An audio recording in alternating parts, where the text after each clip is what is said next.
स्वागत है आप सभी का। मैं हूं आपका बायोलॉजी टीचर और आज हम बात करने वाले हैं classification of plants on the basis of temperature. तापक्रम के आधार पर वनस्पतियों का वर्गीकरण। जैसा कि आप लोगों को मालूम है, किसी स्थान में मुख्य रूप से दो प्रकार के फैक्टर काम करते हैं। किसी इकोसिस्टम में मुख्य रूप से दो प्रकार के फैक्टर्स काम करते हैं। फर्स्ट है अबायोटिक फैक्टर और दूसरा होता है बायोटिक फैक्टर। अबायोटिक और बायोटिक फैक्टर्स। अबायोटिक फैक्टर्स को भी हम लोग तीन भागों में बांटते हैं। पहला होता है क्लाइमेटिक फैक्टर, जलवायु कारक, मृदि कारक और स्थलाकृतिक कारक। कौन कौन से तीन कारक? तीन कारक की बात कर रहे हैं। सबसे पहले जलवायु कारक, दूसरा होता है मृदि कारक और तीसरा स्थलाकृतिक कारक। अब हम बात करते हैं जलवायु कारक। जलवायु कारक के अंतर्गत उन कारकों को शामिल किया जाता है जो जलवायु से रिलेटेड होते हैं, जैसे कि टेम्परेचर, ठीक है, आर्द्रता।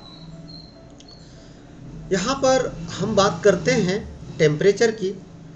टेम्परेचर किसी भी स्थान के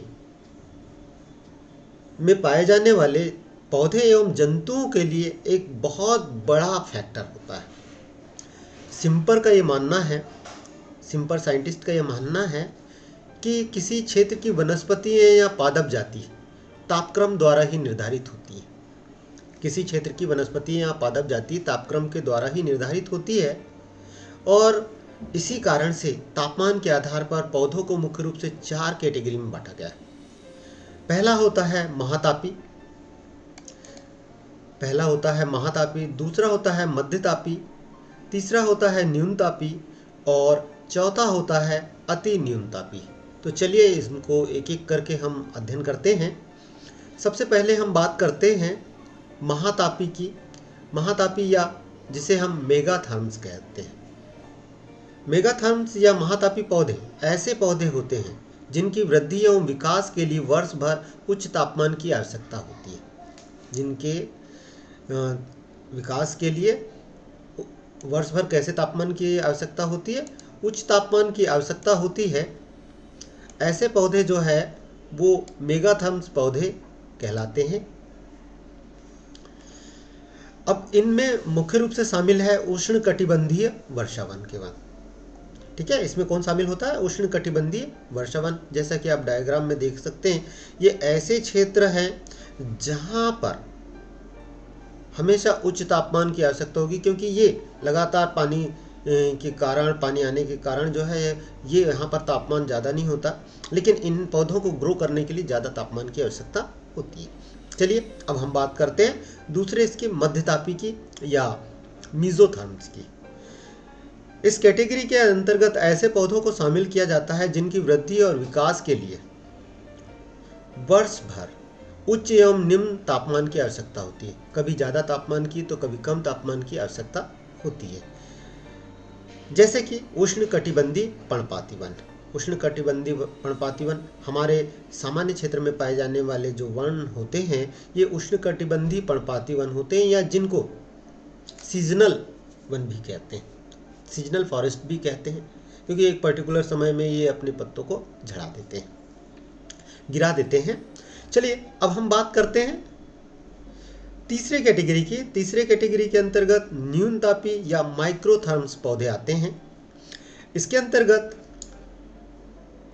ऐसे पौधों को शामिल किया जाता है जिनकी वृद्धि और विकास के लिए सतत कम तापमान की आवश्यकता होती है।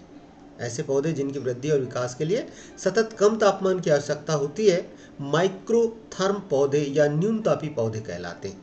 जैसे मिश्रित कोनिफेरस फॉरेस्ट।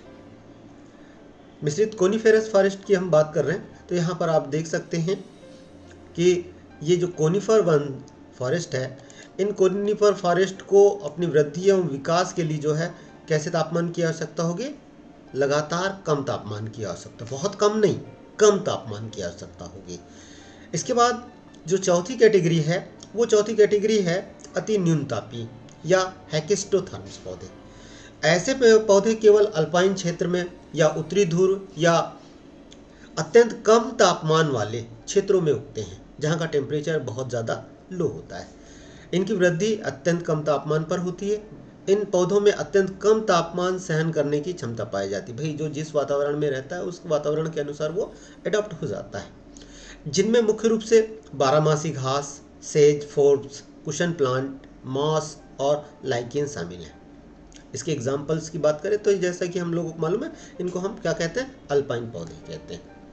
तो इस प्रकार से आपने देखा कि तापमान के आधार पर पौधों को मुख्य रूप से 4 कैटेगरी में बांटा गया है: महातापी, मध्यतापी, न्यूनतापी और अति न्यूनतापी पौधे। उम्मीद करूंगा यह वीडियो आपको पसंद आएगा, इसे जरूर नोट कर लें, ये आपके एग्जाम के लिए काफ़ी महत्वपूर्ण प्रश्न है। चलिए फिर मिलते हैं एक नए वीडियो में, तब तक के लिए नमस्कार।